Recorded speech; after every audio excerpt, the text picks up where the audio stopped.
दोस्तों, आज हम जो कहानी आपके लिए लेकर आए हैं उस कहानी का शीर्षक है देवरानी जेठानी के छोले भटूरे। रहस्यमयी दुकान। सुमन और रेखा दोनों देवरानी जेठानी थीं और हमेशा छोटी छोटी बातों पर तकरार करती रहती थीं।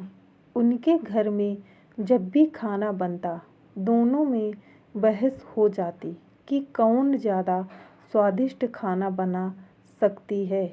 एक दिन उसके मोहल्ले में एक नई छोले भटूरे की दुकान खुली, जिसके बारे में लोग कहते थे कि वहाँ के छोले भटूरे खाने वाला उन्हें भूल नहीं सकता। रेखा और सुमन ने सोचा कि वे भी वहां चलकर स्वाद चखें और देखें कि दुकान सच में इतनी खास है या नहीं। रात के समय जब पूरा मोहल्ला सो चुका था, वे दोनों चुपके से उस दुकान पर पहुंची। दुकान काफी अजीब लग रही थी। पुराने लकड़ी के बोर्ड, झूलता हुआ एक लालटेन और अंदर एक अजीब सा बूढ़ा आदमी जो बिना पलक झपकाए उन्हें घूर रहा था। श्रापित छोले भटूरे। रेखा ने छोले भटूरे का ऑर्डर दिया और बूढ़े ने बिना कोई शब्द बोले उन्हें खाना परोस दिया। भूख से तड़पती दोनों ने तुरंत खाना शुरू कर दिया। जैसे ही उन्होंने पहला कौर खाया, उन्हें एक अजीब सा स्वाद महसूस हुआ, मानो कुछ गड़बड़ थी। लेकिन स्वाद इतना लाजवाब था कि वे खुद को रोक नहीं सकी। खाते ही दोनों की आंखें भारी होने लगीं, शरीर सुन्न पड़ने लगा और कुछ ही पलों में वे बेहोश हो गईं। जब उनकी आंखें खुली तो उन्होंने खुद को एक अंधेरे कमरे में पाया। वहां चारों तरफ सड़ी गली हड्डियां और अधखुले मुंह वाले लोग बैठे थे, जो ठंडे और पत्थर जैसे दिख रहे थे।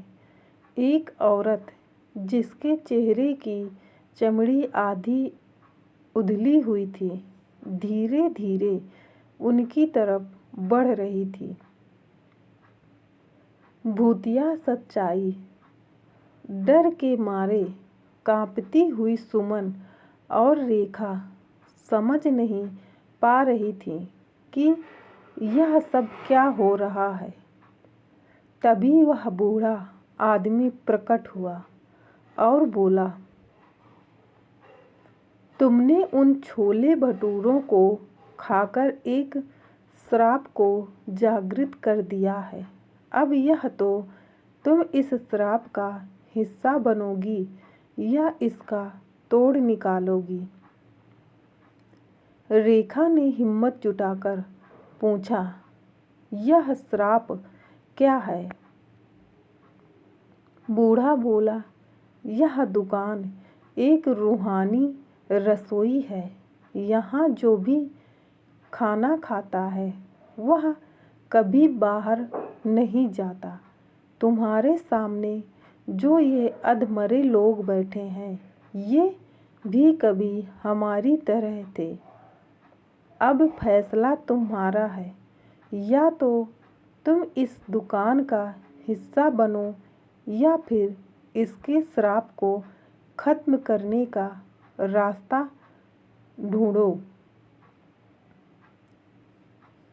आत्माओं की कसम।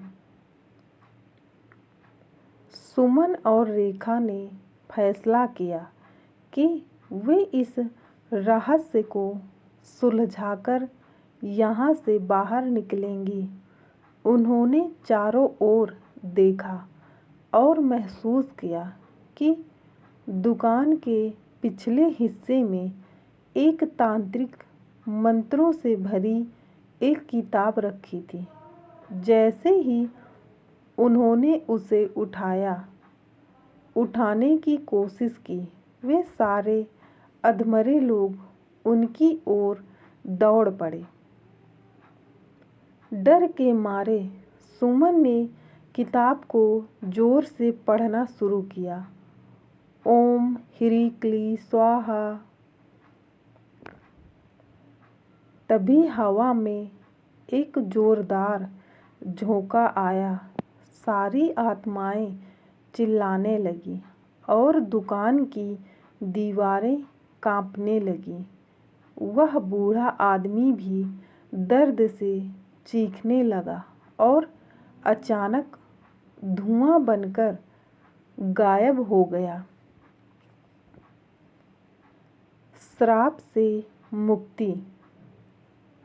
जैसे ही सारी आत्माएं मुक्त हुई, दुकान अचानक उजाले में बदल गई और सुमन व रेखा ने खुद को सड़क पर पाया।